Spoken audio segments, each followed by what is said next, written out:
कारिगावआव सावथालफोरजों खास्रि बिस्रि बुग्लिजानाय जुबिराम ब्रह्मआ जालांनाय जाथायफोरनि सोमोन्दै खौरां बिजोङाव माखासे बाथ्रा फोरमायदों।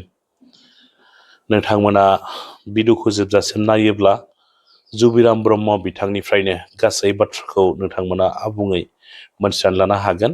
दा बिनि सिगाङाव मोनसे गोजोनथाव खौरां नोंथांमोननो फोरमायग्रोनो सानदों।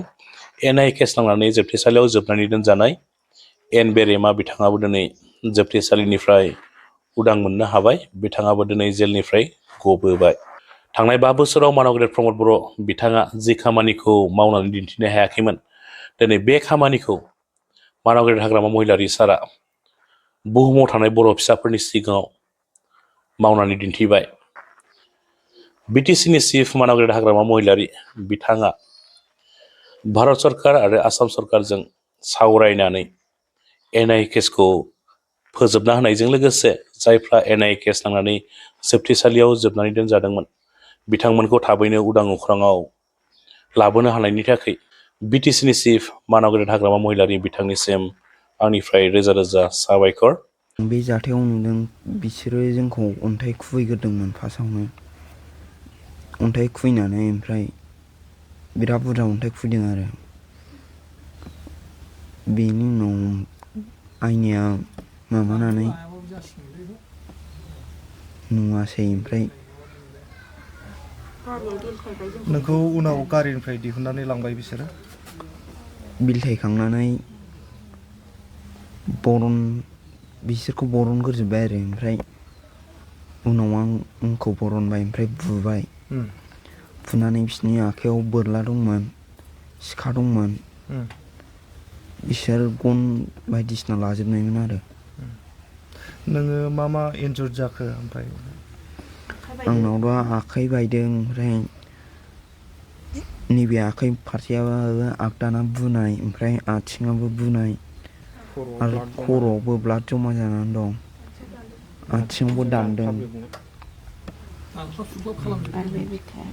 आरो बिखा थिखा बुजोबदों आरो सिनस्रियावबो बुदों।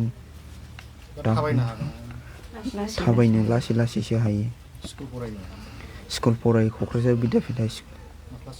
क्लास 9 आव फरायो आं।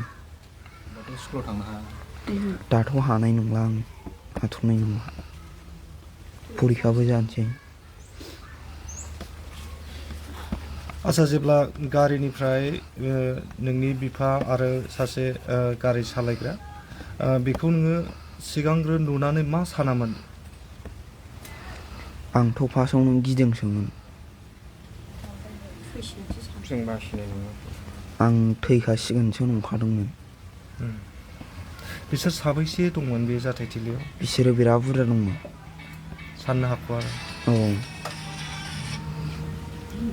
माने जाय जेरै हागौ बिसोरो माने नोंसोरखौ बुलाबायदों, आक्रमन खालामदों। अन्थाइ गिदिरजों खुबैदों। फिसाबो दङ, गिदिरबो दङ। बुनाय समाव नोंजों जेबो रायलायाखै? खुलुमबायदोंमोन आङो। आंखौबो जेबो माबायाखै, रायलायाखैबो। खालि बुदोंल' बुदों। मा माजों बुदों नों थाल दङ? गनजोंबो बुदों, बाथामफोरजों बुदों, औवा दालाय बेफोरजोंबो बुजोबदों। सिखाजोंबो आथिङाव दानदों बैयाव गाहायाव। दा बहाय ट्रिटमेन्टआ सोलिगासिनो? गुवाहाटि GMC। न'आव माला फैया? न'आव हस्पिटालनिफ्राय